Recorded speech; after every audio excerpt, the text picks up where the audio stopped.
የኛ እግዚአብሔር ስንት አምላክ ነው? እግዚአብሔር አብ የሆነ ዘመን አብ የነበረ ከዛ በሥጋ ሲገለጥ ኢየሱስ ክርስቶስ የሆነ ሶስቱ የሥላሴ አካላት አንድ አምላክ ነው። አንዱ እግዚአብሔር የሥላሴ አካል ክፋይ አይደለም። በሶስት አካላት መገለጥን ግን በግድምዳሜ መጽሐፍ ቅዱስ ይነግረናል። በዛ ዘመን የነበረውን መድበለ አማልክትን ለመቃወም ሁሉን ያውቃል ስንል መጽሐፍ ቅዱስ አብ በሚያውቅበት ማወቅ ወልድም ያውቃል፣ ማንም ሊነግረው ያስፈልገው ነበር። የመለኮትነት ባህሪ የሆነ ማንነታቸው ሶስቱም አካላት የሚካፈሉትን እግዚአብሔር አብ መለኮት በሆነበት ማንነት ወልድ ደግሞ ነው ኢተርናል ኤግዚስተንስ ዘላለም ኗሪ መሆኑን አብ ተናጋሪ ወልድ በተነገረው ቃል ውስጥ አድራጊ ወይም ወደ ፉልፊልመንት አምጪ መንፈስ ቅዱስ ደግሞ ፍጽምናን የሚሰጥ በነገረ ሥላሴ የሚሆን በነገረ ክርስቶስ አስተምህሮ ላይ የነበሩ ንፋቄዎች ተገደቡ እንጂ አልደረቁም። ሰላም ጤና ይስጥልኝ። ይህ በኪንግስ ጌት ዓለም አቀፍ ቤተክርስቲያን በሳምንት አንድ ጊዜ እየተዘጋጀ የሚቀርብላችሁ መጽሐፉ ምን ይላል የሚል ፖድካስት ፕሮግራም ነው። ሰላም ጤና ይስጥልኝ። ይህ በሳምንት አንድ ጊዜ እየተዘጋጀ የሚቀርብላችሁ መጽሐፉ ምን ይላል የሚል ፖድካስታችን ነው።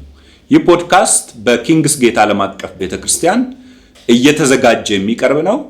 እንዲሁም ደግሞ ከተለያየ ቤተክርስቲያን የመጡ የኛ የሆኑ የመጽሐፉ ሰዎች መጽሐፉን የምናጠናበት የምንማማርበት እንዲሁም ደግሞ ስለ መጽሐፉ የምንነጋገርበት ፕሮግራማችን ነው ማለት ነው። የዛሬው ፕሮግራማችን የሚሆነው በነገረ ሥላሴ ላይ መጽሐፍ ምን ይላል ብለን የምናጠናበት ፕሮግራም ነው።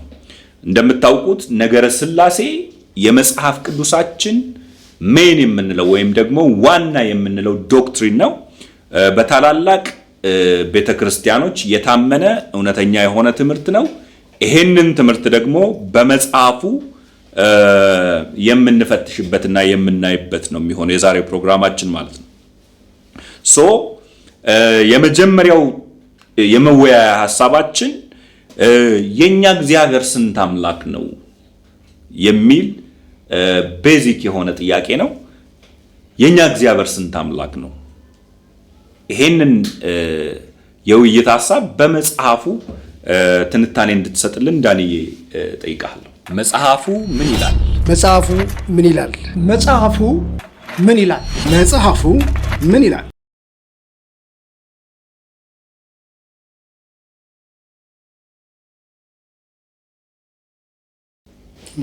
አመሰግናለሁ ብሩኬ። እንግዲህ መጽሐፍ ቅዱሳችን ራሱ የእግዚአብሔርን ማንነት በግልጽ ስለሚገልጥ ከዛ ክፍል መነሻ ለማድረግ እሞክራለሁ። ዘዳግም ምዕራፍ 6 ቁጥር 4 ላይ ሲናገር በጣም የሚታወቅና ሽማ እስራኤል ተብሎ የተገለጸው እስራኤል ሆይ ስማ አምላካችን እግዚአብሔር አንድ እግዚአብሔር ነው ብሎ ያሰምራል። ስለዚህ የመጽሐፉ ድምፅ አንድ እግዚአብሔር እንደሆነ በግልጽ ነው የሚያስቀምጠው። ይህንን አሁን ከጠቀስኩት የመጽሐፍ ቅዱስ ክፍል ውጪም የተለያዩ የብሉይና የአዲስ ኪዳን ምንባባት አስረግጠው የሚያስረዱትና በአንድ ጥቅስ ላይ ብቻ የተንጠለጠለ አለመሆኑን ልብ ማለት ያስፈልጋል። ለምሳሌ ዘዳግም አንደኛ ነገሥት ምዕራፍ 8 ቁጥር 60 ላይ ንጉሥ ሰለሞን ቤተ መቅደሱን ከሰራ በኋላ ጸሎት ያደርጋልና ቁጥር 60 ላይ ምን ይላል? አምላክ አንድ ብቻ እንደሆንክ አንተን እንዲያውቁ የምድር አሕዛብ ሁሉ በዚህ ቤተ መቅደስ የምትመለከው አንተ ብቻ እውነተኛ አምላክ እንደሆንክ እንዲያውቁ ብሎ ይጸልያል። ስለዚህ አምላካችን እግዚአብሔር አንድ እግዚአብሔር እንደሆነ ይህም የመጽሐፍ ቅዱስ ክፍል እንዲሁም ያስረግጣል ማለት ነው። ሌላው የኤርትራ ባህር ተከፍሎ የእስራኤል ሕዝቦች ከተሻገሩ በኋላ ማርያም ከበሮ አንስታ ከሴቶች ጋር ትዘምራለች እና አምላካችን እግዚአብሔር አንተ ብቻ እንደሆንክ ብላ ይሄንን በመዝሙሯ ውስጥ እንዳከለች እንመለከታለን። ሌላው ግን በጣም እንድንመለከተው ፈልገው ኢሳይያስ ምዕራፍ 44 እና 45 ላይ እግዚአብሔር ራሱን የገለጠበትን መንገድ ነው። ሁለቱን ክፍሎች አብረን ብናነብ ደስ ይለኛል። ኢሳይያስ ምዕራፍ 44 ከቁጥር 6 ከቁጥር 8 መጀመሪያ እንመልከት። ኢሳይያስ 44 ከቁጥር 6 ጀምሮ እንደዚህ ይላል። የእስራኤል ንጉሥና ቤዛ እግዚአብሔር የሰራዊት ጌታ እግዚአብሔር እንዲህ ይላል፣ የፊተኛውም እኔ ነኝ፣ የኋለኛውም እኔ ነኝ፣ ከእኔ በቀር ሌላ አምላክ የለም። እስቲ እንደ እኔ ማን አለ? ይናገር። ሕዝቤን ከጥንት ስመሰርት ምን እንደነበረ ገና ወደፊት ምን እንደሚሆን ይናገር፣ በፊቴ ያስረዳ፣ ስለሚመጣውስ ነገር አስቀድሞ ይናገር። አትፍሩ፣ አትደንግጡ። ይህን አልነገርኳችሁምን? ቀድሞስ አላሳወቅኳችሁምን? ለዚህ እናንተ ምስክሮቼ ናችሁ። ከእኔ በቀር ሌላ አምላክ አለን? ፈጽሞ። ወይም ሌላ አለት አለ? የለም። ማንንም አላውቅም ይላል እግዚአብሔር።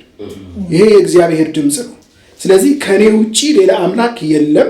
ከጥንት ጀምሮ እንግዲህ የአምላክነት መመዘኛዎች ወይም ኢሴንስ ኦፍ ጋድ ብለን የምንጠራቸውን እዚህ ቦታ ያነሳል። ሁሉን አዋቂነትን ያነሳል። ከጥንት ጀምሮ የነበረውን የሚያውቅ ከኔ ውጭ ማን አለ? ገና የሚመጣውን የወደፊቱን የሚናገር ከኔ ውጭ ማን አለ? ከኔ ሌላ ልታወዳድሩት የሚችል አለን ይልና ፈጽሞ ይላል። አፈርማቲቭ ወርድ ነው። የለም ማንም፣ እኔ ብቻ ነኝ ብሎ እንዲሁም ያስረዳል ማለት ነው። እንዲሁም እዚህ ኢሳይያስ ምዕራፍ 45 ቁጥር 5 እና 6ን አከል አድርጎ መመልከት ያስፈልጋል። ኢሳይያስ ምዕራፍ 45 5 እና 6 እንደዚህ ይላል፣ እኔ እግዚአብሔር ነኝ፣ ከእኔ ሌላ ማንም የለም፣ ከእኔ በቀር አምላክ የለም። አንተ ባታውቀኝም፣ ለቂሮስ ስለሆነ የሚናገረው፣ አንተ ባታውቀኝም እንኳ እኔ አበረታሃለሁ። ይኸውም ሰዎች ከፀሐይ መውጫ እስከ መጥለቂያው ከእኔ በቀር ሌላ እንደሌለ እንዲያውቁ ነው። እኔ እግዚአብሔር ነኝ፣ ከእኔ ሌላ ማንም የለም ይላል። ስለዚህ እግዚአብሔር ራሱን ገልጧል። ከዚህ በፊት በነበሩት ምንባባት ደግሞ ሰዎች እግዚአብሔርን አንድ አምላክ ብቻ እንደሆነ ሙሴም ማርያምም ሰለሞንም የገለጹትን ተመልክተናል።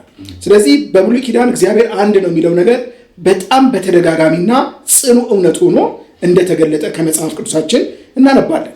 ነገር ግን በብሉይ ኪዳን ብቻ ሳይሆን በአዲስ ኪዳንም ለምሳሌ ሮሜ ምዕራፍ 3 ቁጥር 30 ከአዲስ ኪዳን ደግሞ 3 ጥቅሶችን ላንሳ፣ ከዛ ወደ ኮንክሉዥን ሀሳብ ይሄዳለሁ። ሮሜ ምዕራፍ 3 ቁጥር 30 እንደዚህ ይላል፣ የተገረዘውን በእምነት ያልተገረዘውንም በዚያው እምነት የሚያጸድቅ አንድ እግዚአብሔር ብቻ ነውና። ይህም የአዲስ ኪዳን ምንባብ አንድ እግዚአብሔር ብቻ ነውና ብሎ ያስቀምጣል። ስለዚህ አምላካችን እግዚአብሔር አንድ ነው። እንደዚሁም ደግሞ አንደኛ ጢሞቴዎስ ምዕራፍ 2 ቁጥር 5 ላይ ሲናገር አንድ እግዚአብሔር አለና በእግዚአብሔርና በሰው መካከል አንድ አለ፣ እርሱም ጻድቅ የሆነው ኢየሱስ ክርስቶስ ይላል። ስለዚህ የዛሬው ትኩረታችን እግዚአብሔር ማን ነው የሚለው ስንት ነው የሚለው ስለሆነ አምላካችን እግዚአብሔር አንድ እግዚአብሔር ነው። ሌላው ያዕቆብ ምዕራፍ 2 ቁጥር 19 ደግሞ ሌላ ምስክር አድርጎ ማንሳት ይቻላል። አንተ አንድ እግዚአብሔር እንዳለ ታምናለህ፣ መልካም ታደርጋለህ ይላል። አይኮንንም፣ መልካም ታደርጋለህ። ደግሞ አጋንንቶችም ያምናሉ ይላል፣ ግን ማመኑን መልካም አድርጎ ነው የሚወስደው። ስለዚህ አንድ እግዚአብሔር እንዳለ መጽሐፍ ቅዱስ በጣም በግልጽ ነው የሚናገረው። ግን ይሄ አንድ እግዚአብሔር ብለን ስንል ምን ማለታችን አይደለም የሚለውን 3 ነጥቦችን ላንሳና ከዛ ወደ ቀጣይ ተወያዮች ልሂድ። እንግዲህ አንድ እግዚአብሔር ብለን ስንነጋገር የመጀመሪያው ነጠላ በቁጥር ነጠላ የሆነ ማለታችን አይደለም። ይሄም እንደ እስልምናና እንደ አይሁዳውያን ማለታችን አይደለም። እንግዲህ በምድር ላይ ብዙ አይነት እምነቶች አሉ። ሞኖቴይስቲክ ተብለው የሚጠሩት 3ቱ ናቸው፣ እስልምና፣ ክርስትናና የይሁዲ እምነት። ሁለቱ ከኛ የሚለዩት አንድ በቁጥር ነጠላ አድርገው ነው የሚያስቡት። ነገር ግን እኛ ብዙህነት ያለው አንድ ኤካድ የሚለውን የሂብሪው ቃል ተጠቅመን ነው። በብዙህነት ውስጡ አለ፣ ነገር ግን አንድ አምላክ እግዚአብሔር ነው። በኢሴንስ አንድ ነው። በኋላ ወገኖች የሚያብራሩታል። ነገር ግን በአካል በስም 3 የሆነ ነገር ግን አንድ እግዚአብሔር እናመልካለንና ስለዚህ ነጠላ ማለታችን እንዳልሆነ ልብ ማለት ያስፈልጋል። አንዱ እሱ ነው። ሁለተኛ እንደ ሰባሎሳውያን ደግሞ ሞዳሊዝምም ደግሞ ምናምን አይደለንም። ማለት እግዚአብሔር አብ የሆነ ዘመን አብ የነበረ ከዛ በስጋ ሲገለጥ ኢየሱስ ክርስቶስ የሆነ ከዛ ደግሞ አሁን ደግሞ መንፈስ ቅዱስ ሆኖ የወረደ ብለን ራሱን በተለያየ ሞድ የገለጠ አምላክ፣ በልውጦሻዊ መንገድ የተገለጠ አምላክ አይደለም የምናመልከው። 3ቱ የሥላሴ አካላት አንድ አምላክ ነው። ከዘለዓለም ያው ሆኖ የኖረ እንደሆነ የምናምን እንደሆነ እንደዛ እንደማናምን ማየት ያስፈልጋል። የመጨረሻው አንዱ እግዚአብሔር የሥላሴ አካል ክፋይ አይደለም፣ ወይም 1/3ኛ አይደለም። አብ በራሱ አምላክ ነው፣ ሙሉ የአምላክነት ኢሴንስ አለው። ወልድ በራሱ አምላክ ነው፣ ሙሉ የአምላክነት ኢሴንስ አለው። መንፈስ ቅዱስም እንዲሁ አምላክ ነው። ሙሉ የኤሰንስነት አምላክ አለው። ስለዚህ አንዱ ከአንዱ አይበላለጥም፣ አንዱ ከአንዱ አያንስም። ለዘላለም በሶስት አካላት የተገለጠ አንድ አምላክ እናመልካለን። ይበቃኛል። አሜን። በደንብ ነው የተብራራው። እኛ አምላካችን አንድ አምላክ ነው። በጣም ብዙ ሰዎች እንደሚሉን በሶስት አምላኮች ወይም ደግሞ ሶስት አምላክ የሆነ የምንከተል አይደለም። አንድ አምላክ እንዳለን ወይም ደግሞ ሞኖቴስቲክ እንደሆንን በግልጽ መጽሐፍ ቅዱሳችን ይናገራል ማለት ነው። በእርግጥ በቀጣዮቹ ውይይቶች በደንብ እናብራራዋለን ምን እያለን እንደሆነ። ግን ደግሞ በእርግጥ በአጽንኦት ልንናገር የምንፈልገው የአንድ አምላክ አምላኪዎች ነን። አንድ አምላክ አለን። ከዚሁ ግን ጋር በተያያዘ ይህ አንድ አምላክ ይህ ኤካድ የሆነው አምላክ በስንት አካላት ተገለጠ የሚል ደግሞ ወሳኝ የሆነ ጥያቄዎች ማንሳት እንችላለን። ከዚሁ ጋር በተያያዘ አንድ ላይ እንድትመልስልኝ የምፈልገው ቴዲዬ፣ ሶስት ስንል በምን እንዲሁም አንድ ስንል በምን? ምክንያቱም ፕራዮርሊ መልሱን ስለምናውቀው ነው። በስንት አካላት ተገለጠ? ሶስት እንላለን፣ አንድም እንላለን። በምንድን ነው ግን እነዚህ ነገሮች ለይተን የምንናገረው? ይሄንን ላንተ ነው የማነሳው። መጽሐፉ ምን ይላል? መጽሐፉ ምን ይላል? መጽሐፉ ምን ይላል? መጽሐፉ ምን ይላል?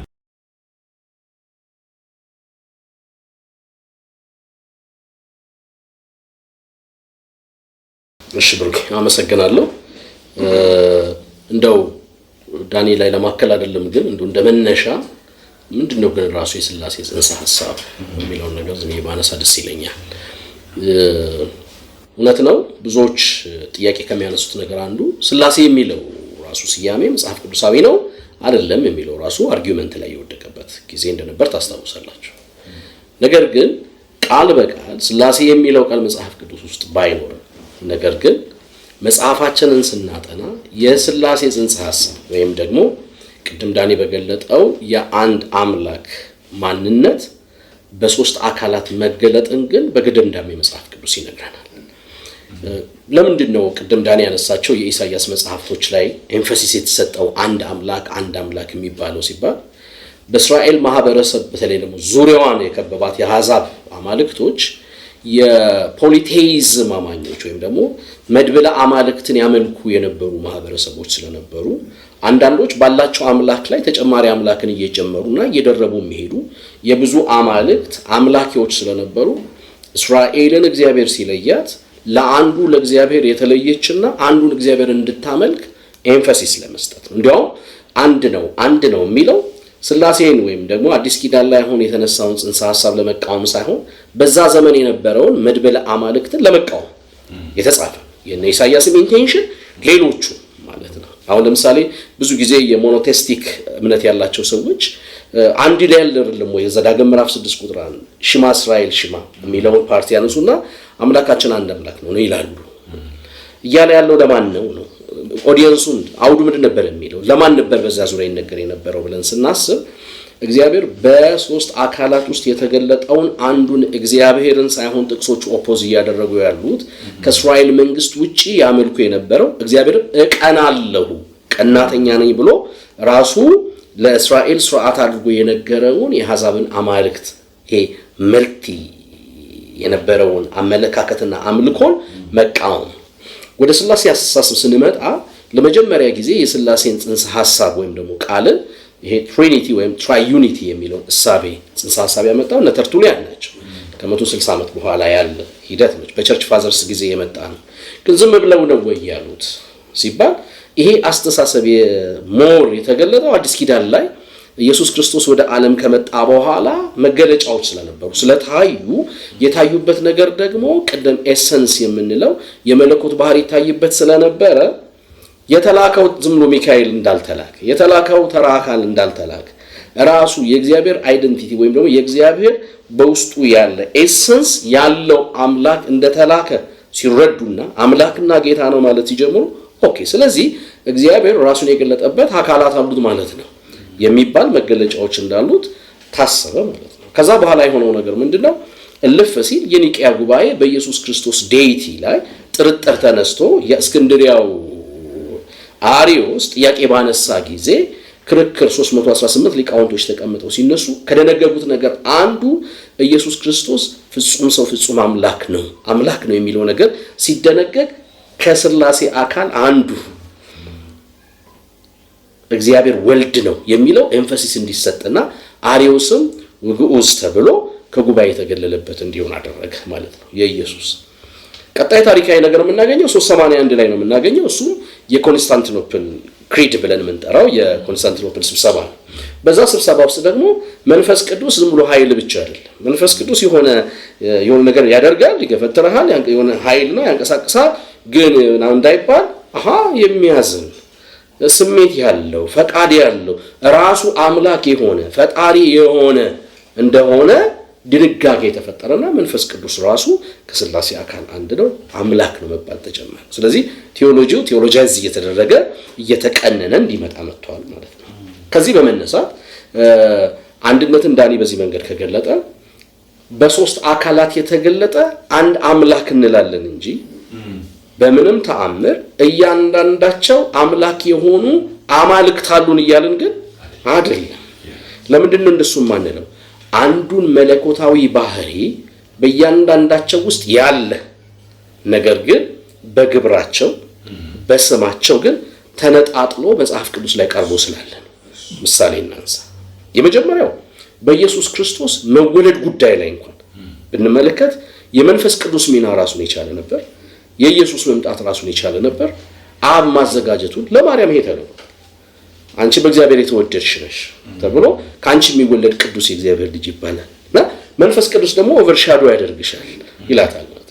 በመወለድ ሂደት ውስጥ የየራሳቸው ፈንክሽን የነበራቸው ማንነት የነበራቸው እንደሆኑ በዛ ክፍል እናገኛለን። ሁለት ለአገልግሎት ለመውጣት ጥምቀት ላይ ሲመጣ በመጥምቁ ዮሐንስ በማቴዎስ ወንጌል ምዕራፍ 3 ቁጥር 16 ላይ ብንመለከት ሰማይ ተከፈተ ይልና ድምጽ ከሰማይ መጣ ይላል። አብ ምን አለ?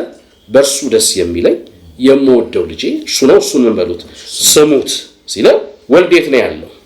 የምወደው ልጄ እየተባለ ነው ያለ። ልጅ ማለት ደግሞ በዚያ ሴንስ ልክ የሆነ እስራኤልን ልጄ ብሎ በጠራበት ሴንስ አይደለም። የባህሪ ልጁ የሆነ እንዲያውም እኛ እንኳን ልጅነትን የምናገኘው በአዶፕሽን የምናገኘው እንኳን እሱ ልጅ በመሆኑ በማመናችን ያገኘነው ልደት ካልሆነ በስተቀር እግዚአብሔር አንድያ ልጅ እንደነበረው በዮሐንስ ወንጌል ምዕራፍ 1:18 ነግሮናል። ስለዚህ ልጄ ነው ብሎ ነግሮናል። መንፈስ ቅዱስ ደግሞ መጥቶ አብሮነቱን በላዩ ላይ እንዳረፈበት ይመለከታል። ሌላ የምናገኘው ክፍል ሶስት መሆናቸውን በማቴዎስ ወንጌል ምዕራፍ 28 ከቁጥር 18 ጀምሮ ያለውን ሐሳብ ሄደን ስንመለከት ስልጣን በሰማይና በምድር ተሰጠኝ፣ እንግዲህ ሂዱና አሕዛብን በአብ በወልድና በመንፈስ ቅዱስ ስም እያጠመቃችኋቸው ያዘዝኳችሁን ሁሉ እንዲፈጽሙ እያስተማራችኋቸው ደቀ መዛሙርቴ አድርጓቸው፣ እነሆ እስከ ዓለም ፍጻሜ ድረስ ከእናንተ ጋር ነኝ ሲል በስማቸው ሶስት በማንነታቸው ወይም ደግሞ በአካል ሶስት መሆናቸውን ያሳየናል። ጳውሎስም የቆሮንቶስን ቤተክርስቲያን የመጨረሻውን ደብዳቤ ከጻፈ በኋላ ሲዘጋ ምዕራፍ 13 ቁጥር 14 ላይ የእግዚአብሔር ፍቅርን የጌታችን የኢየሱስ ክርስቶስን ጸጋና የመንፈስ ቅዱስ ኅብረት ከእናንተ ጋር ይሁን ብሎ ሲባርክ እንመለከታለን። እነዚህ ነገሮችን በሙሉ ጠቅለል ስናደርግ በሶስት አካላት የተገለጠ አምላክ እንደሆነ፣ በአካል ሶስት ነው ስንል በስም ሶስት እያለን ነው፣ በግብር ሶስት እያለን ነው። ደግሞ በመለኮትስ አንድ ማለታችን ምን ማለት ነው ስንል አምልኮን በመቀበል በመግዛት አንድ እንደሆነ ፈቃደ እግዚአብሔርን በመፈጸም አንድ እንደሆነ የዓላማ አንድነት እንዳለ ያሳየናል። በተለይ ለምንድን ነው አንድ አምላክ ነው ስንል በኢየሱስ ውስጥ በአብ ውስጥ ይታይ የነበረ ኦምኒ ፕሬዘንት በሁሉ ስፍራ የመገኘትን ማንነት በወልድም በቅድመ ኑባሬውም የነበረ ማንነት የነበረው ነው። በመንፈስ ቅዱስም በሁሉ ስፍራ መገኘትን የሚያሳይ ማንነት ነው።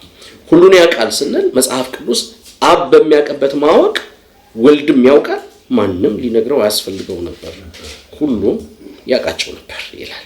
ማንም እንዲነግረው እስከማያስፈልገው ድረስ ያለው ነበር። ይሄ ከእውቀት ስጦታ ያልፋል። አንዳንድ ሰዎች እንዲህ ይላሉ፣ ኢየሱስ አንዳንድ ነገሮችን ያገለገለው በተሰጠው የእውቀት ስጦታ ነው ይላል። አይ አይደለም። ስጦታ የእውቀት ስጦታ የሚባለውም የመጣው ኢየሱስ ቤዛ ሆኖ መንፈስ ቅዱስ ወርዶ ለቤተ ክርስቲያን ያካፈለው ነው። ኢየሱስ ሁሉን አዋቂ እንደነበረ በክፍል ውስጥ እንመለከታለን። ስለዚህ እነዚህ ነገሮች አምላክን አምላክ ያሰኙ ባህሪያት በአብም በወልድም በመንፈስ ቅዱስም ከማንም ሳያንስ ማለት ነው።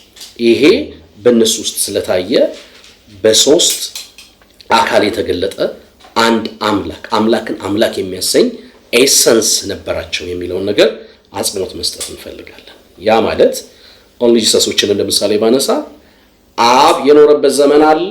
ከዛስ ሌላ ሲዝን ሲመጣ ወልድ ሆነ።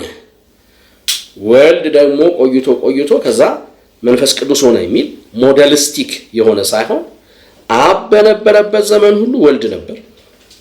ወልድ ባለበት ዘመን ሁሉ መንፈስ ቅዱስ አለ። መቀያየር የሌለበት፣ መለዋወጥ የሌለበት፣ መበላለጥን ፈጽሞ የሌለበት አንድ አምላክ እግዚአብሔር በሶስት አካል ራሱን ገልጧል እያልን ያለው ማለት ነው። አመሰግናለሁ። ኤግዛክትሊ ቴዲ ያነሳው ሐሳብ በጣም ትክክለኛ ነው። ግን ከፍጥረትም በፊት ከፍጥረትም በኋላ እንዲህ እንደሆነ ማጽናት አለብን። ለምሳሌ አንዳንድ ሰዎች ኢየሱስ ሲወለድ ይመስላቸዋል ሁለት መሆኑ የጀመረው ወይም ደግሞ የሥላሴ ነገር የጀመረው ነገር ግን ዮሐንስ ወንጌል ምዕራፍ 17 ላይ በደንብ ብናየው ኢየሱስም ይህን ተናግሮ ወደ ሰማይ ዓይኖቹን አነሳና እንዲህ አለ፣ አባት ሆይ ሰዓቱ ደርሷል፣ ልጅህ ያከብር ዘንድ በስጋም ሁሉ ላይ ስልጣን እንደሰጠኸው ለሰጠኸው ሁሉ የዘላለም ሕይወት ይሰጣቸው ዘንድ ልጅን አክብረው። እውነተኛ አምላክ ብቻ ይሁን ካንተን የላከውንም ኢየሱስ ክርስቶስን ያውቁ ዘንድ ይህች የዘላለም ሕይወት ናት ካለ በኋላ እኔ ላደርገው የሰጠኝን ሥራ ፈጽሜ በምድር አከበርኩ ይላል። አሁንም አባት ሆይ ዓለም ሳይፈጠር በአንተ ዘንድ በነበረኝ ክብር አንተ በራስ ዘንድ አክብረኝ ይላል። which means ኢየሱስ ክርስቶስ እንዲሁም መንፈስ ቅዱስ በዘላለም ከፍጥረት በፊት በነበረው ሁኔታ ሁሉ በመከባበር አንዱ አንዱን በማክበር እንዲሁም ደግሞ በህብረት አንዱ አንዱን በማፍቀር የሚኖር አምላክ እንደነበረ አጽንተን ማለፍ አለብን። ስለዚህ ከፍጥረትም በፊት ይሄ መጽሐፍ እንደሚናገረው የሥላሴ ማንነት ነበረ ማለት ነው። ሶ ከፍጥረትም በኋላ ወይም በብሉይ ኪዳንም እንዲሁም ደግሞ በአዲስ ኪዳንም በግልጽ እንድንረዳ ያደረገን በእርግጥ አዲስ ኪዳን ነው። ግን በብሉይ ኪዳንም በገደምዳሜው ሶስቱ አካላት በስራ ላይ እንደነበሩ እንዲሁም ደግሞ በህብረት ይሰሩ እንደነበር የሚያሳይ ብዙ ምልከታ አለ። ሶስተኛው ጥያቄ እነዚህ ሶስት አካላት አንድ አምላክ የሆነው በሶስት አካላት የተገለጠው እነዚህ ሶስት አካላት የሚካፈሉት ተመሳሳይ ባህሪያት ይሄ ያው በመለኮትነት ባህሪ ውስጥ ኦንቶሎጂካል የሆነ ወይም ተፈጥሯዊ የሆነ ተፈጥሯዊ ስንል ቃሉ ስለማይበቃ እንጂ የመለኮትነት ባህሪ የሆነ ማንነታቸው ሶስቱም አካላት የሚካፈሉትን ምንድን ናቸው የሚለውን ካስዬ እንድታነሳልኝ ይፈልጋል። መጽሐፉ ምን ይላል? መጽሐፉ ምን ይላል? መጽሐፉ ምን ይላል? መጽሐፉ ምን ይላል?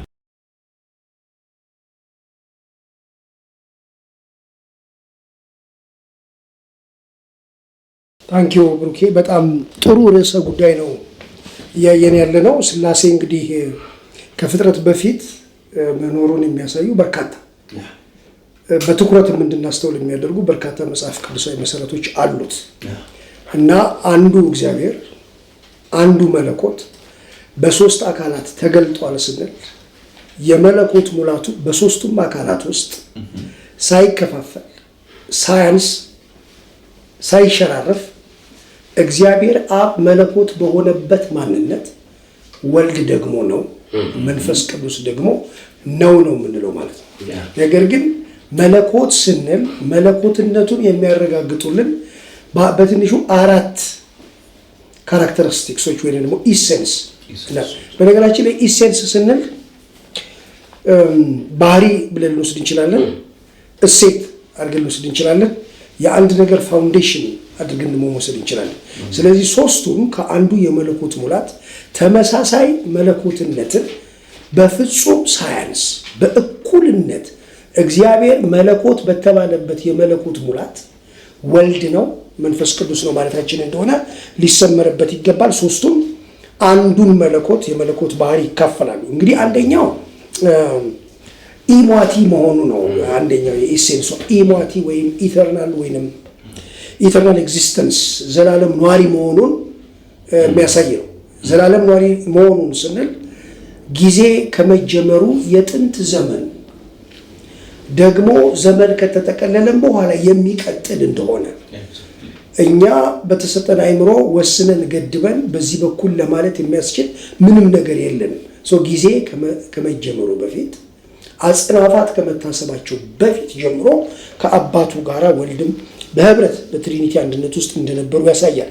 ዘላለማዊ ናቸው ስንል ለምሳሌ አባት ተራሮች ሳይወለዱ ምድርም ዓለምም ሳይሰሩ ከዘላለም እስከ ዘላለም ድረስ አንተ ነህ ይሏል መዝሙረኛው በቅንፍ 90 ቁጥር 2። እንግዲህ የዘላለማዊነቱን ኢሟቲነቱን ለማሳየት ኢተርናሊ ኤግዚስት እያደረገ ጀምሮ ኤግዚስት እያደረገ ይቀጥላሉ።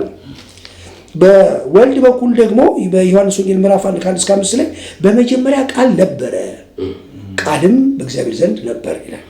እግዚአብሔር ዘላለማዊ ከነበረ ቃል የሆነው ኢየሱስ በዘላለም ውስጥ ከአባቱ ጋር ነበር እንደማለት መውሰድ በጣም አስፈላጊ ነው።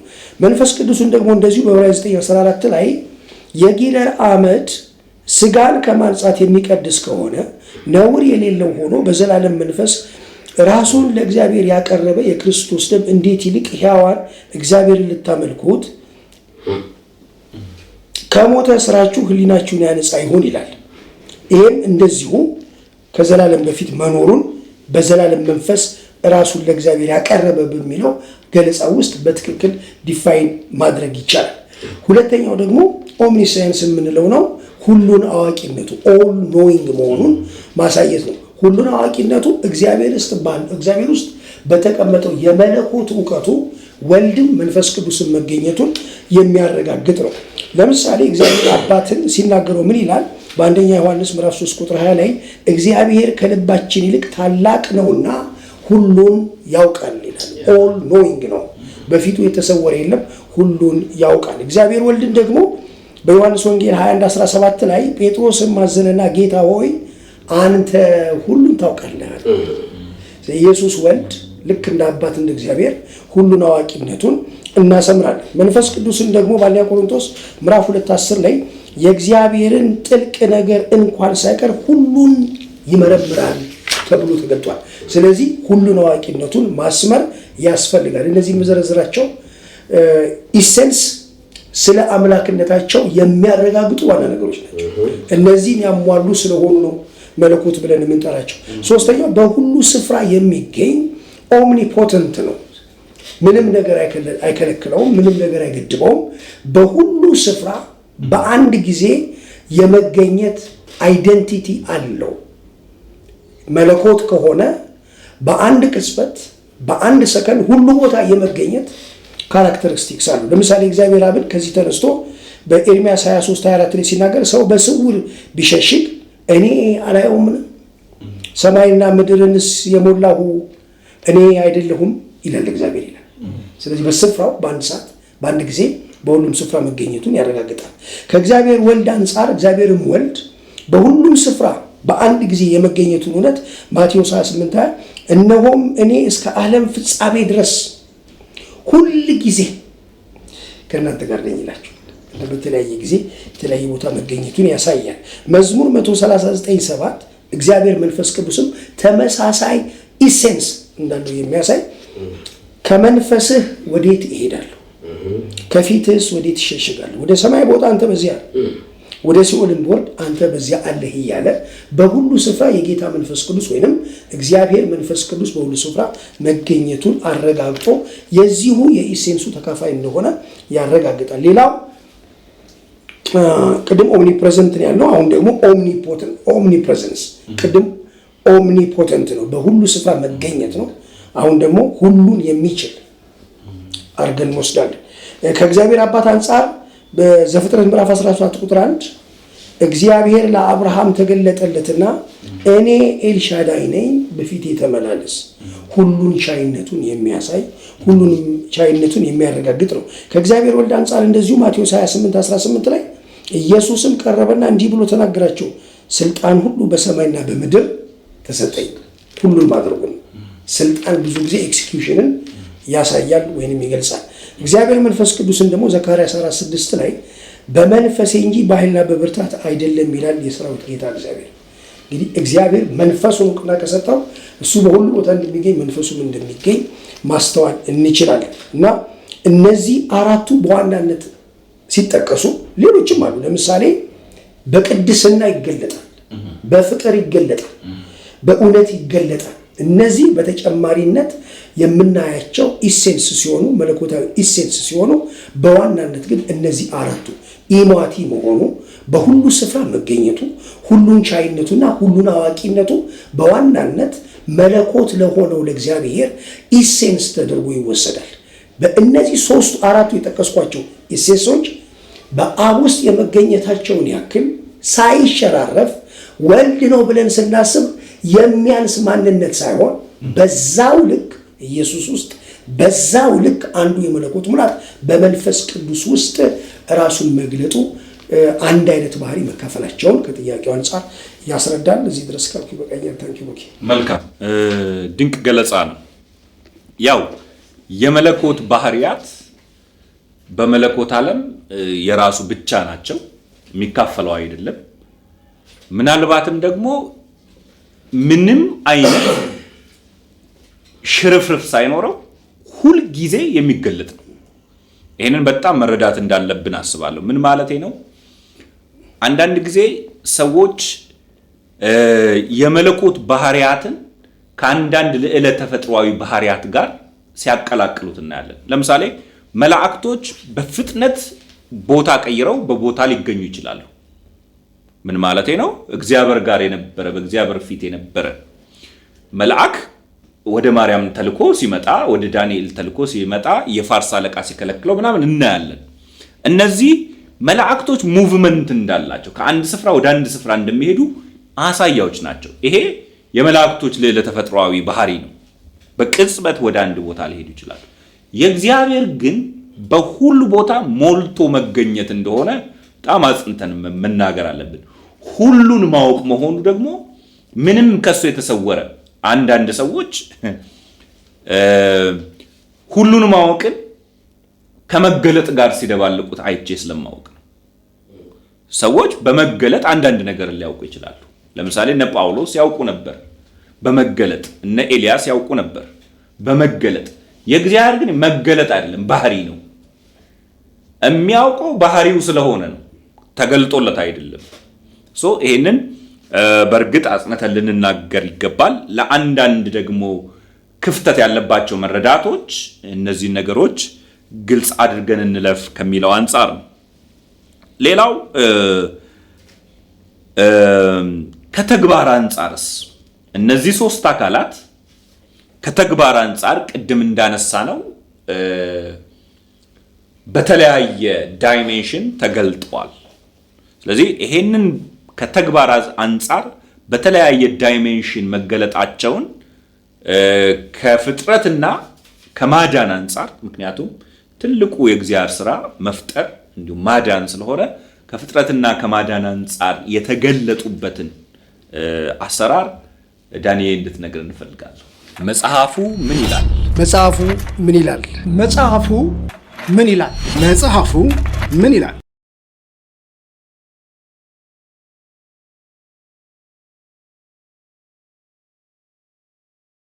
እሺ፣ አመሰግናለሁ ብሩኬ።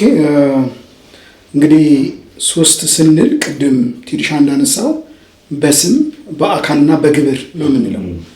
ግብር ስራን የሚያሳይ ነገር ነው። አሁን አንተም እንዳነሳው ሶስቱም የሥላሴ አካላት ውስጥ በመጽሐፍ ቅዱሳችን ውስጥ በግልጥ የየራሳቸው ድርሻ እንዳላቸው ተቀምጧል።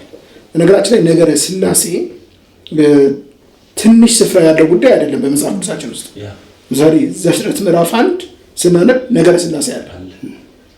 ራእይ ምዕራፍ 22 የመጨረሻው ስናነብ ነገረ ሥላሴ አለ። ስለዚህ መጽሐፍ ቅዱሳችን ጅምሩ ላይም መፈጸሚያው ላይም ድምዳሜው ላይ ያለ ጉዳይ ነው። ከግብር አንጻር ለምሳሌ ዘፍጥረት ምዕራፍ 1ን ስናነሳ እግዚአብሔር በመጀመሪያ ሰማይና ምድርን ፈጠረ ይልና ከዛ ምድርም ባዶ ነበረች፣ አንዳችም አልነበረባትም፣ ጨለማን በጥልቁ ላይ ነበረ ካለ በኋላ የእግዚአብሔርም መንፈስ ሌላ አካል የእግዚአብሔርም መንፈስ በውሃ ላይ ሰፎ ነበረ ይላል። ስለዚህ አትሊስት የዘፍጥረት ምዕራፍ 1 ሁለቱን የሥላሴ አካላት አብና መንፈስ ቅዱስን ይገልጣል። የዮሐንስ ራዕይ ምዕራፍ 22 ደግሞ ወልድና መንፈስ ቅዱስን ይገልጣል። እነሆ በቶሎ እመጣለሁ ይላል፣ ሙሽራይቱና መንፈሱ ማራናታ ይላሉ ይላል። ከአካሉ ጋር ሆኖ መንፈስ ቅዱስ ሊመጣ ያለውን አካል ይጠራሉ። ስለዚህ በዚህ የተቀነበበ እንደሆነ ሃይላይት ማድረግ አስፈላጊ ነው፣ ዘመን አመጣሽ ትምህርት እንዳልሆነ። ከግብር ከመፍጠር አንጻር ለምሳሌ ቅድም እንዳነሳው ዘፍጥረት ምዕራፍ 1 ላይ የአብ በመናገር እንደፈጠረ፣ ምክንያቱም መዝሙር 33 ላይም ሲናገር ከአፉ እስትንፋስ ብርሃናት ተወለዱ ነው የሚለው። ስለዚህ የሰማይ ጠፈርን ነው የሚያነሳው መዝሙር 33። እግዚአብሔር ሲናገር ሰማይ ብርሃንን ወለደ ነው የሚለው። ሰው ለዘመናት ሁሉ በአስትሮኖሚ እያጠና ሊደርስበት ያልቻለውን በብርሃን ዓመት እያለ የሚመራመረውን ነገር እግዚአብሔር በትንፋሹን የፈጠረው። ይህን አብ እንደፈጠረ መጽሐፍ ቅዱስ ይናገራል። የመንፈስ ቅዱስ ሚና ምንድን ነው? እዛ ውስጥ የመንፈስ ቅዱስ ሚና እንግዲህ ባዶ ነበር፣ ቅርጽ አልባ ነበር። ይሄ ኬዎስ ብለን የምንጠራው ነገር፣ ዓላማ የሌለውን ነገር፣ በጨለማ የተሞላውን ነገር፣ መልክ የሌለውን ነገር ሁሉ ውበት ለመስጠት የእግዚአብሔር መንፈስ ሰፎ ነበር ይላል። ሆቨር አድርጎ ነበር። እግዚአብሔር ሲናገር እግዚአብሔር የተናገረውን ነገር ወደ ፉልፊልመንት ለማምጣት መንፈስ ቅዱስ እዛ ላይ ሰፎ ነበር የሚለውን እንመለከታለን። ወልድስ ታዲያ በመፍጠር ውስጥ የለም ወይ ካልን የዘፍጥረት ጸሐፊ ዋና ትኩረት ስላልሆነ ዮሐንስ ወንጌል ምዕራፍ 1 ላይ እናገኘዋለን።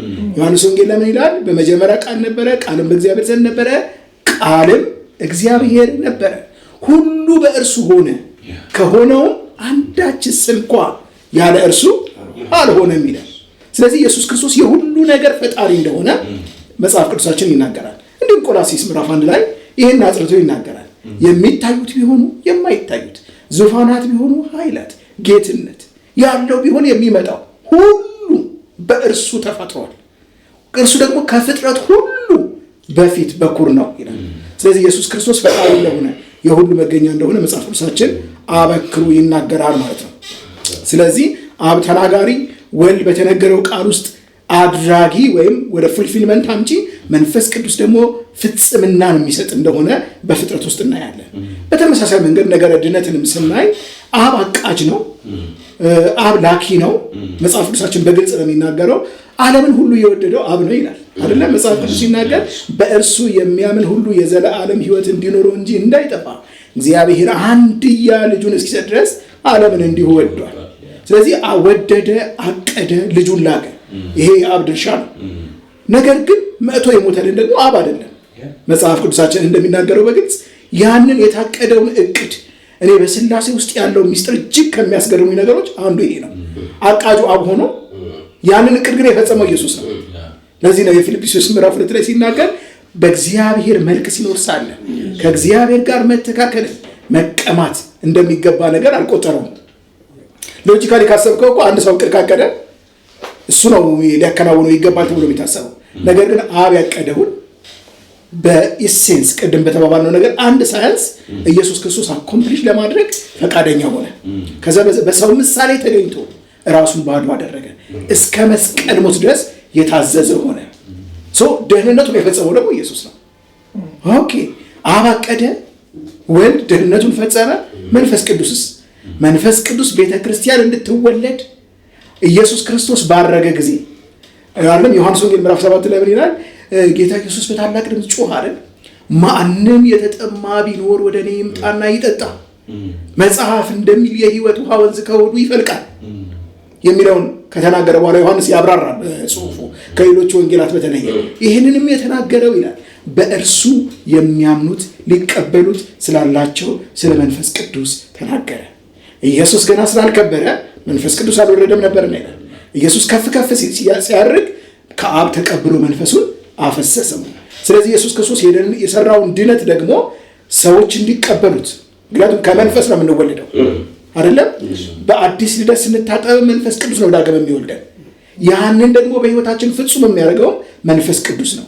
ስለዚህ በደህንነት ስራና በፍጥረት ስራ ውስጥ ሶስቱ የሥላሴ አካላት በጋራ የራሳቸው የስራ ድርሻቸው ኑሯቸው እንደሰሩ መጽሐፍ ቅዱሳችን በግልጥ ያስተምራል። አመሰግናለሁ። በጣም ድንቅ ነው።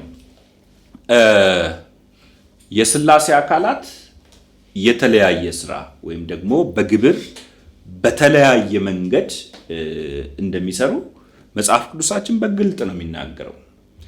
አንተ ያስቀመጥካቸው ሐሳቦች በጣም በግልጽ እንደሚያብራሩት አብ አቃጅ እንደሆነ፣ ወልድ የዕቅዱ ፈጻሚ እንደሆነ፣ መንፈስ ቅዱስ የሚፈጸምበት ኃይል እንደሆነ በግልጽ በብዙ ቦታ ተብራርቷል። አንድ እንደው ምሳሌ ለመጨመር ያክል የኢየሱስ መወለድ ላይ የሆነው እንደዛ ነው። አብ ኢየሱስን ላከው። ሲልከው ግን የተጸነሰው በመንፈስ ቅዱስ ነው። በመንፈስ ቅዱስ ተጸነሰ፣ ስጋ ሆነ። በድንግል ማርያም ማህፀን ውስጥ ስጋ ሆነ፣ ሰው ሆነ። በመንፈስ አብ ላኪ ነው። በመንፈስ ኃይል ተጸነሰ፣ ሰው ሆነ። ሰው ብቻ መሆን አይደለም፣ በመንፈስም ተቀባ። የተቀባ ነው የምንለው ለዛ ነው። በመንፈስ ቅዱስ ኃይል የተቀባ መሲህ ነው። ራሱንም ሲሰጥ ራሱን በመንፈስ ቅዱስ አሳልፎ የሰጠ ነው። አብ የላከው ነው። ወልድ ራሱን ሰጪ ነው። ራሱን ሲሰጥ ግን ለብቻ አይደለም፣ በመንፈስ ቅዱስ ኃይል የሰጠ ነው። በእያንዳንዱ የእግዚአብሔር ስራ ውስጥ ይሄ ይገለጣል። ከፍጥረት ጀምሮ በመወለዱ ራሱን በመስጠቱ ኢቭን በመክበሩ በእያንዳንዱ ስራ ሥላሴ ስንል እያለን ያለ ነው እንዲህ ነው ማለት ነው። የሆነ ነጥለን አንዱን ለብቻው ሌላውን ለብቻው ኢየሱስ አይደለም፣ የተሰናሰለ ነው። ይሄንን መሰናሰል ደግሞ ብንዬ እንዲያነሳል እንፈልጋለን። አንዱ ከአንዱ ጋር የታሰረ ነው። ምን እያልኩ ነው? አብ ሲልክ፣ ወልድ ሲላክ፣ መንፈስ ቅዱስ በኃይሉ ሲሰራ አብሮ ሰራተኝነትን ነው የሚያሳየው፣ ንጥልነትን አይደለም የሚያሳየው። ይህንን በጣም በአጽንኦት ልንናገር ይገባል። አንድ የእግዚአብሔር ሰው ሲናገር የሰማሁትን ልበልና ለብንዬ ሐሳቤ ልስጥ። ለማስረዳት እንዲያስረዳ ያ የእግዚአብሔር ሰው አብ መብራት አብራባይ ነው፣ ወልድ መብራቱን የሚያበራው ነው፣ መንፈስ ቅዱስ ደግሞ መብራቱ ነው አለ። which means አንድ ሰውን ሂድና መብራት አብራ ብትለው ባዩ አብ እንደሆነ አድርጎ ነው የገለጸው። ሰውየው ሄዶ መብራቱን ያበራው የነካው ነገሩን ያደረገው ወልድ እንደሆነ ነው። ለነገሩ ህይወት የሰጠው መብራቱ ብርሃን እንዲኖር ያደረገው የውስጥ ኃይሉ ደግሞ መንፈስ ቅዱስ ነው ብሎ አስረዳው። በጣም ስለገዛውት ነው ሐሳቡን ያነሳውት። የመሰናሰላቸውን አንድ ላይ አብሮ የመሆናቸውን ነገር ብንዬ በእርግጥ እንድታነሳል እንፈልጋለሁ። መጽሐፉ ምን ይላል? መጽሐፉ ምን ይላል? መጽሐፉ ምን ይላል? መጽሐፉ ምን ይላል?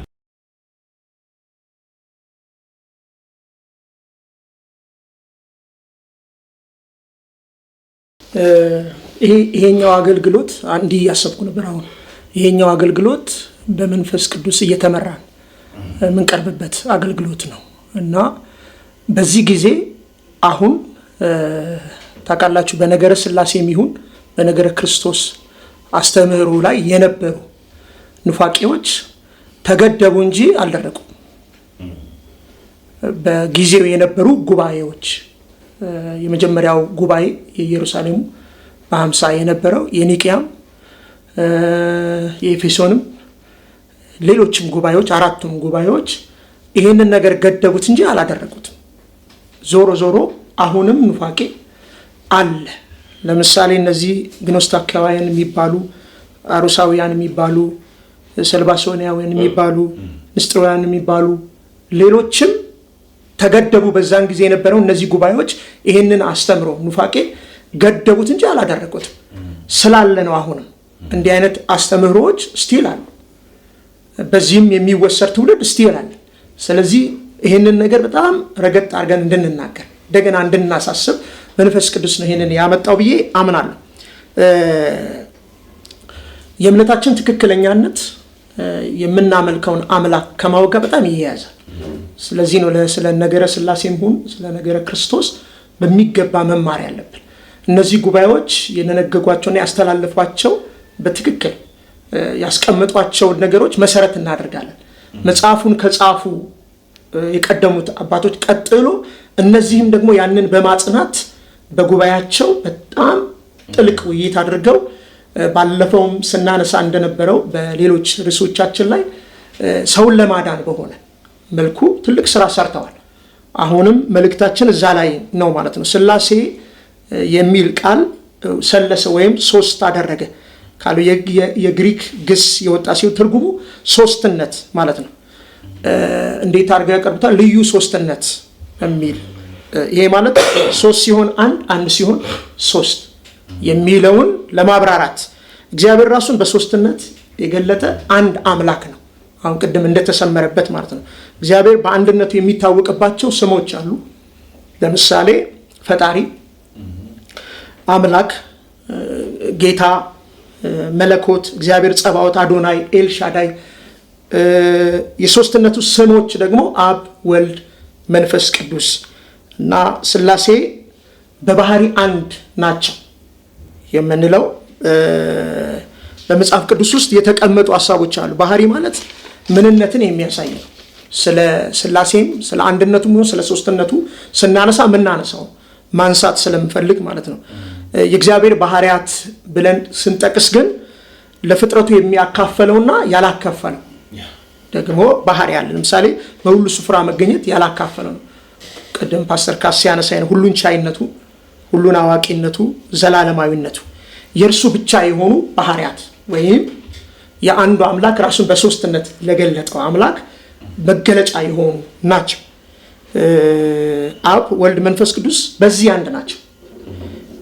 በህልውና አንድ ናቸው። ህልውና ማለት ነዋሪነት ማለት ነው። ህልውና ሶስትነታቸውን ሳይጠቀልለው፣ ሶስትነታቸው ደግሞ አንድነታቸውን ወይም ህልውናቸውን ሳይከፋፍል በሚል ይቀመጣል። አብ አልተፈጠረም፣ ወልድ አልተፈጠረም፣ መንፈስ ቅዱስ አልተፈጠረም። ሶስቱም አካላት ከዚህ ጊዜ ጀምሮ ነበሩም አይባልላቸው። ዘላለማዊ ናቸው ወይም ዘላለማዊ አምላክ ነው ብለን እንላለን። የክርስቶስን ፍጹም አምላክነት፣ ፍጹም ሰውነት መጽሐፍ ቅዱስ ነገረ ክርስቶስ የምንለው ማለት ወደዚህ እንድመጣ ስለፈለኩ ነው። እግዚአብሔር ወልድ ፍጹም አምላክ ነው፣ ደግሞ ፍጹም ሰው ለዘላለም ከአብ ጋራ ነበረ። በመለኮት ከአብ ጋር የሚተካከል ነው፣ ከመንፈስ ቅዱስም ጋር የሚተካከል ነው፣ የማይቀዳደም ነው። የሥላሴ ሁለተኛው አካል የምንለው ነው። ኢየሱስ ክርስቶስ በመለኮት ከዘላለም የነበረ ነው። ስለ ሰው ልጆች ግን የመዳንን ስራ ለመስራት መከራ የተቀበለ አሁን በሰማይ ከአባቱ ጋራ ያለ ስራውን ሁሉ ፈጽሞ የተቀመጠ በክብር የሚኖር የዘላለም አምላክ ነው። መለኮትነቱን በቀጥታ የሚገልጹ የመጽሐፍ ቅዱስ ጥቅሶች አሉ። ለምሳሌ አምላክ የሰማይ የምድር ፈጣሪ ገዢ አንድ አምላክን የሚያመለክት ሀሳብ ነው። ይሄንን ስለ ኢየሱስ ክርስቶስ ተጠቅሶ የምናይባቸው ቦታዎች አሉ። ለምሳሌ የዕብራውያን ጸሐፊ መዝሙር 45:6 በመጥቀስ ስለ ዘላለማዊ አምላክነቱ የተናገረው ለእርሱ በመዋል አምላክ መሆኑን አረጋግጦልናል። ስለ ልጁም ቢልና አምላክ ሆይ ዙፋንህ ለዘላለም ነው፣ የመንግስትን በትር የቅንነት በትር ነው። ዕብራውያን 1:8 ጌታ ደግሞ በሚል እንደዚሁ ተቀምጧል። በአዲስ ኪዳን ስለ ኢየሱስ ክርስቶስ በተለያዩ ስፍራዎች ጌታ የሚለው ቃል ገብቶ እናያለን። ለምሳሌ መልአኩ ገብርኤል ለእረኞች የኢየሱስን መወለድ ባበሰረ ጊዜ ጌታ የሚለውን ቃል ተጠቅሟል። ሉቃስ 2:11 ላይ ማየት እንችላለን። ዘመዷ ኤልሳቤጥን ድንግል ማርያም የጌታዬ እናት በማለት የጠቀሰችውንም ማየት እንችላለን። ራሱ ጌታ ኢየሱስ ክርስቶስ ደግሞ እኔ ነኝ ብሎ የተናገረባቸው ቦታዎች አሉ። ለምሳሌ ያለና የሚኖር እኔ ነኝ ዘጸአት 3:14 ላይ ያለውን አብርሃም ከመወለዱ በፊት እኔ ነኝ ብሏል። ዮሐንስ ወንጌል ምዕራፍ 8 ላይ የህይወት እንጀራ እኔ ነኝ፣ እኔ የዓለም ብርሃን ነኝ፣ እኔ የበጎች በር ነኝ፣ መልካም እረኛ እኔ ነኝ፣ ትንሣኤና ህይወት እኔ ነኝ እና የኢየሱስን ደግሞ ፍጹም ሰውነት በፊት የነበረውንና አሁን ያለውን ደግሞ መጽሐፍ ቅዱስ በግልጽ ይናገራል። ለምሳሌ አንደኛ ጢሞቴዎስ 3:16 በስጋ የተገለጠ በመንፈስ የጸደቀ በመላእክት የታየ በአሕዛብ የተሰበከ ለዓለም የታመነ በክብር ያረገ ይሄም ስለ ኢየሱስ ክርስቶስ የሚናገር ነው። ከሐዋርያት ዘመን ጀምሮ የክርስቶስ ሰው መሆን ያላመኑ ነበሩ፣ በዚህም ዘመን እንዳሉት ማለት ነው። ግን ሰው የሆነበትን ነገር ደግሞ መጽሐፍ ቅዱስ በደንብ አስታርቆ ይናገራል። ይህንን መጽሐፍ ያስረዳል። ለምሳሌ ቀደም የተነሳው ከድንግል መወለዱ፣ መንፈስ ቅዱስ ተጸንሶ ነው የተወለደው። ቅድመ ዓለም በልጅነት ከአብ ዘንድ የነበረ ነው። ያለ ወንድ ዘር በመንፈስ ቅዱስ ግብር ከድንግል ማርያም ደግሞ ፍጹም ሰው ሆኖ ተወልዷል ብለን እናምናለን፣ እናስተምራለን። ይሄ የተፈጸመው በመንፈስ ቅዱስ ነው እና የአብንም የወልድንም የመንፈስ ቅዱስንም ግብር ድርሻ የምናይበትን ነገር እናያለን። ለምሳሌ ቅዱስ የእግዚአብሔር ልጅ ተብሏል። በዚህ ውስጥ የምናየው ነገር አለ። የሰው መልክ ቁመት መያዙ ለምን በስጋ እንዳልመጣም የሚታመነው ሐሳብ አሁን ደግሞ የሐዋርያት ቸርች ብለን የምንላቸው ኢየሱስ ብለው ሲሉ ራሱ አብ ነው፣ መንፈስ ቅዱስ ብለው ደግሞ ሲሉ ራሱ አብ ነው። ሶስትነቱን በፍጹም የሚክድ አቀራረብ አላቸው። እንደ ሰው ተጸንሷል።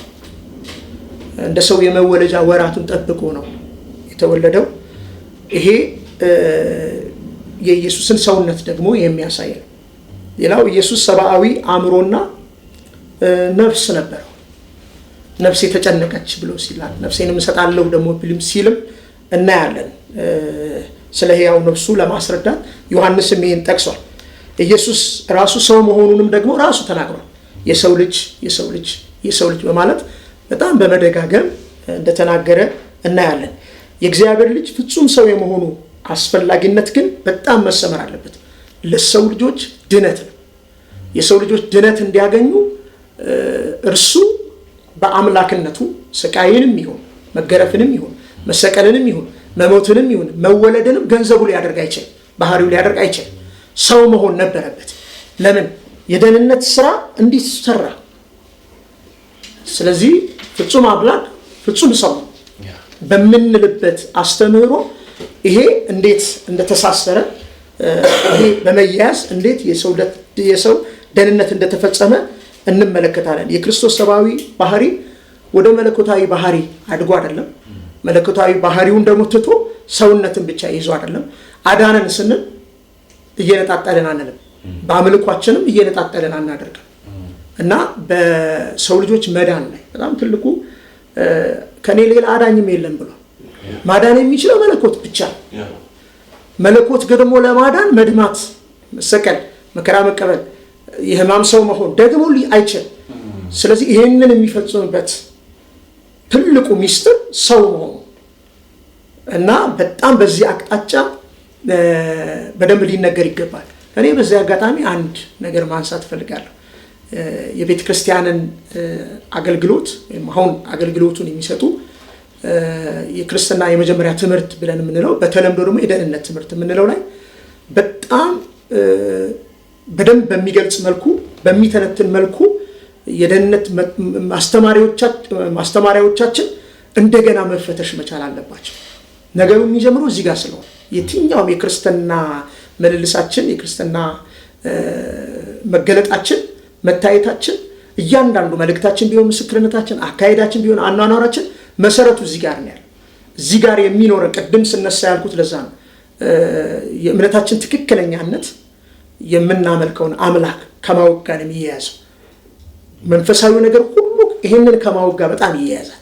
መሰረታዊ ስለሆነ አይደል የምናነሳው፣ ለየትኛውም ነገራችን መሰረታዊ ነው ማለት ነው። ስለዚህ የመሰረት ትምህርት የክርስትና የመጀመሪያ ትምህርት ሲሰጥ የሚሰጥበት ሁኔታ በጣም መስተካከል። እኔ በማገለግልባት በነበረች ቤተክርስቲያን ውስጥ ፓስተር ካስ እዚህ ያለ ይህንን በተመለከተ እንድንፈትሽ ጥያቄ ተነስቶ ምክክር ያደረግንበትን ጉባኤ አስታውሳል። እና በጣም ቆይቼ ሳስበው በጊዜው ይህንን ነገር ያቀረበው ወንድም በጣም በነገሩ ስሜቱ በጣም በሚታይ መልኩ ነበር ሲያቀርብ ነበር። እና እውነት ነው መጀመሪያ ላይ የምናስተምረው የደህንነት ትምህርት የምንለው መጀመሪያ ላይ ስለ ነገረ ክርስቶስ፣ ስለ ነገረ ሥላሴ፣ ስለ ሌሎችም ያለን አስተምሮ በጣም ጥብቅ መሆን መቻል አለበት። ክርስትናው ጥብቅ እንዲሆን በጣም ጠንካራ መሆን አለበት። አምልኮም ሆነ የሚኖረን መንፈሳዊ አኗኗር በጣም ጠንካራ እንዲሆን ይሄ መሰረት ነው ማለት በጣም ሄዶ ይያያዛል። አሁን ለምናደርገው የትኛውም ነገር በባለፈው ቀረጻ ጸጋን ስናነሳ ጸጋ የዳንበት ብቻ ሳይሆን ጸጋ የምንኖርበት ነው የሚልም ሐሳብ ተነስቶ ነበር። አሁን የዳንበት የምንኖርበት ከሆነ ሁለቱም በእኩል ድምጽ መቅረብ አለባቸው። በእኩል ጠንካራ አቋም መቅረብ መቻል አለባቸው።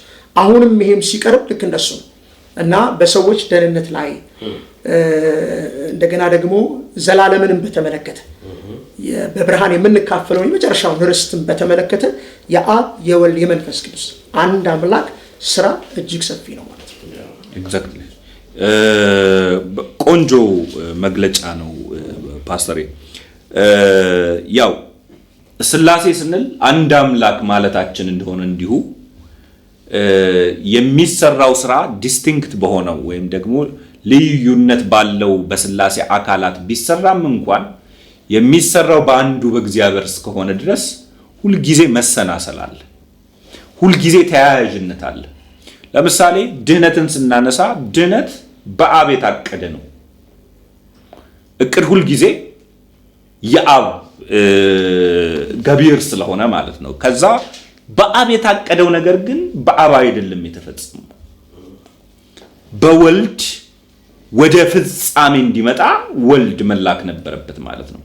ወልድ ደግሞ ነገርየውን ይሄንን ነገር ወደ ፍጻሜ ለማምጣት መንፈስ ቅዱስን አስፈልጎት ነበር። በመንፈስ ቅዱስ ነው የተጸነሰው፣ በመንፈስ ቅዱስ ነው ራሱን ለእግዚአብሔር አሳልፎ የሰጠው። ሶ ዲስቲንክት ምንድነው ልዩነታቸው እንዳለ ሆኖ የሚሰሩት ደግሞ በህብረት እንደሆነ በግልጽ ልናስተምር ደግሞ ይገባል። አንድ ምሳሌ ላንሳና ይሄንን ሐሳብ እንጨርስ። ለምሳሌ መጽሐፍ ቅዱሳችን ሲናገር የምንጸልየውን ጸሎት ወይም ደግሞ የምናደርገውን ነገር ሁሉ ወደ እግዚአብሔር ለማድረግ ኢየሱስ እንደሚያስፈልገን ይናገራል። በኢየሱስ በኩል ነው የምናቀርበው ለእግዚአብሔር፣ ያለበለዚያ ባይዘው አንሰማም። ሶ የምንጸልየው ጸሎት ሁሉ በኢየሱስ መቅረብ አለበት። ግን ብቻ አይደለም፣ እኛ ደግሞ በመንፈስ ቅዱስ መሆን አለበት። ሶ ሰው የሚጸልየው ጸሎት በጣም ፐርፌክት የሚሆነው እሱ ሰውየው ውስጡ ባለው መንፈስ በመንፈስ ቅዱስ መጸለይ ሲችል ነው። የሚጸልየው ደግሞ በኢየሱስ ክርስቶስ ነው። መዳረሻው ግን አብ ነው።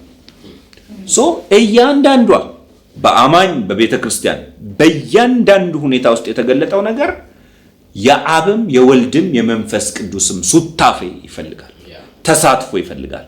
ሶ በባለፈው ቀረጻ ባነሳ ነው ኢየሱስ ነው ያዳነን ስንል አብ አይደለም እያለን እንዳልሆነ እየተናገር አብ ነው ያዳነን አይደለ? መለኮት ነው ያዳነን። ኢየሱስ ነው ሶላ ክርስቶስ ስንል ክርስቶስ ብቻ ስንል አብ ወልድ መንፈስ ቅዱስ በሚሰሩት ስራ ውስጥ ስጋ ለብሶ የመጣው ኢየሱስ ነው እያልን እንደሆነ በዚህ በስላሴ ትምህርት ውስጥ ደግሞ ማጽናት አጽንኦት መስጠት ይገባናል ማለት ነው። ሶ እንደውም እንዲህ ብዬ ልጨርስ። እኛ እንኳን የተጠራ ነው ወደዚህ ህብረት ነው። ዮሐንስ 17 ላይ እኛ በነበርንበት ህብረት አስገባቸው ነው። ሶ እኛ እንኳን ተጠርተን አማኝ ስንሆን ክርስቶስ ራስ የሆነበት እኛ አካሉ የሆንበት ቤተክርስቲያን የምትባል አንዲት አካል ነች የተጠራችው ማለት ነው። ያቺ አካል ደግሞ ብቻዋን የምትኖር ደግሞ አይደለችም። ወደ ስላሴ ህብረት ውስጥ ወደ እግዚአብሔር ህብረት ውስጥ ስቦን ያስገባል። ስላሴንን እያልኩ አይደለም፣ ወይ መለኮቶችንን እያልኩ አይደለም። መለኮት ግን ወደ ህብረቱ ጠርቶናል።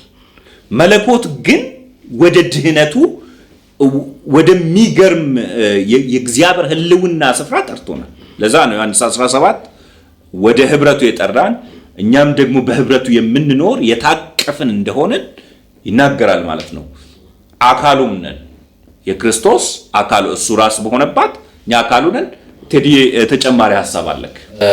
እንደው ተጨማሪ ሳይሆን የክላሪቲ ነገር ነው። ብዙ ጊዜ ስለ ስላሴ ስናስብ ብዙ ምሳሌዎች ተሰጥተው ያውቃሉ። ለምሳሌ የሻማ ብርሃን ይነሳና ሙቀቱ ብርሃኑ ሻማው እንላለን። ግን የትኞቹም ግን ፓራብሎች በምንም ተአምር ስላሴ ሊወክሉ ግን እንደማይችሉ አጽንኦት መሰጠት መቻል አለበት። ቀደምም እርስ በርስ ያላቸውን ግንኙነት ለማሳየት የቀረበ ምሳሌ ማለት ነው እንጂ ኤግዛክትሊ ያንን ይመስላል የሚል እንዳልሆነ ማሰብ መቻል አለበት። አንድም ሚስጥር ካደረገው ነገር አንዱ ከሰው አስተሳሰብም ግን በላይ እንደሆነ መረዳት አለበት። አውቀን የምንጨርሰው ጥንቅቅ አድርገን ዲፋይን የምናደርገው እንዳልሆነ ግን የተገለጠውን ያህል እንደተረዳን የተገለጠውን ያህል እያስረዳን እንደሆነ ማሰብ የትኛውም ፍጥረታዊ ነገር ግን ይህንን ነገር ሊገልጠው የሚችል ሲምቦል ሊኖር እንደማይችል አጽንኦት መስጠት እንፈልጋለን። አመሰግናለሁ። በጣም ትክክለኛ ሐሳብ ነው። ምናልባት ያው የሥላሴ ትምህርትን ሲምቦላይዝ አድርጎ መጠቀም በጣም የተለመደ ነው። ግን የቱም ሲምቦል ፉሊ ኤክስፕረስ አድርጎም ወይም ሙሉ ገለጣ አይሰጥም። እንደው ለኛ በሰው ቋንቋና በሰው አንደርስታንዲንግ ይቀርብልናል የምንለው ለዛውም የየራሳችን ፕሪፈረንስ ኖሮን ማለት ነው። እኔ የምናገረው ለሱ ፕሪፈረንስ ላይሆን ይችላል። አንተ የምትናገረው ለኔ ፕሪፈረንስ ላይሆን ይችላል። የየራሳችን ምንድነው የመረዳትና የግንዛቤ ደረጃ ሊሚቴሽን እያለ በሱ ደረጃ ልንገልጸው ሙሉ ልንገልጸው እንደማንችል ግልጽ ማድረግ በጣም ወሳኝ ነው። ምንም አይገልጸውም ሥላሴን። አንድ ነገር ብዬ ልጨርስ። ኦገስቲን ይመስለኛል እግዚአብሔርን አጠናና የእግዚአብሔርን ሐሳቦች አጠናና ድክም ብሎት አንድ ትልቅ ባህር ውቅያኖስ ዳር ወጣ። እዛ ዳር ሲወጣ አንድ ሕፃን ልጅ ከባህሩ ውሃ እየጨለፈ ወደ አሸዋው ላይ ያደረጋል። እግዚአብሔር አንድ ነገር አለኝ ወይም ደግሞ አንድ ነገር ወደ ልብ ያመጣ አለ። አንተም የምታደርገው እንዲሁ ነው። እግዚአብሔር ባህር ነው። አንተ ደግሞ ልታውቅ የምትችለው የጨለፍካትን ያህል ነው። አሁንም የምናወራው የምንጨልፈውን ያህል ነው። በጣም ትልቅ እርሻ ውስጥ ገብቶ ሁሉም ፍሬ እንደማይበላው የምንችለውን ያህል እንደምንበላው እንዲሁ እግዚአብሔር እንዲሁ ነው። እግዚአብሔር ትልቅ እርሻ ነው። እግዚአብሔር ሰፊ ነው። በዚህ በጠባብ አእምሯችን የምንችላትን ያህል እያወጣን ለእውቀታችን የሚሆነውን ያህል ነው የተነጋገርነው እንጂ እግዚአብሔር ሰፊ ነው ልል እወዳለሁ። በመደምደሚያዬ የዛሬው ዝግጅታችን ሥላሴ በመጽሐፍ ቅዱስ ምን ይመስላል የሚል በጣም ግልጥ በሆነ ቋንቋ ምናልባት ደግሞ ቤዚክ ለሆነ መጽሐፍ ቅዱሳዊ አስተምሮ ያነሳነው ሐሳብ እንደሆነ ግልጥ ላደርግ እወዳለሁ። በጣም በጥልቀት አልሄድንም፣ በጥልቀት መሄድም አላስፈለገንም። ምክንያቱም ይሄንን ፕሮግራም ያዘጋጀነው ለክርስቲያኖች ነው። ክርስቲያኖች ደግሞ በጣም ግልጥ የሆነውን የሥላሴን አስተምሮ በጣም ግልጥ በሆነ ቋንቋና ሊረዱት በሚችሉት እንዳቀረብ ነው አስባለሁ። እግዚአብሔር ለዚህም ፕሮግራም ይክበር። እግዚአብሔር መልካም ስላደረገልን በመልካም ሁኔታ እየመራን ስለሆነ ይክበር። የዛሬውን ፕሮግራማችንን ጨርሰናል።